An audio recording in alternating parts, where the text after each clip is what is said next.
جب سارے راستے بند ہو جاتے ہیں، جب زندگی کی ساری راہیں مسدود، گلیاں بند، وہیں ایک راستہ، وہ ہے دعا کا راستہ۔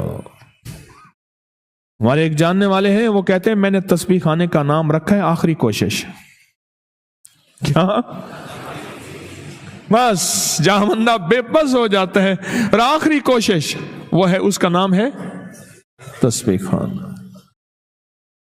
بس کہا پڑھائی میں نے پڑھی، اگر رزلٹ نہیں مل رہا عمل کا، میری بات کو غور سے سنیے گا، رزلٹ نہیں مل رہا، مایوس نہ ہوئیے گا۔ بعض اوقات اللہ پاک بندے کو آزماتے ہیں، اور بعض اوقات گناہ اتنے ہوتے ہیں، نافرمانیاں اتنی ہوتی ہیں، وہ ذکر، وہ تسبیح، وہ عمل ان گناہوں کا مداوا بن رہا ہوتا ہے۔ پھر اللہ پاک جل شانہ کیا کرتے ہیں؟ جب وہ مداوا بن جاتا ہے، ادھر دنیا کی راہیں اللہ کھولنا شروع کر دیتے ہیں۔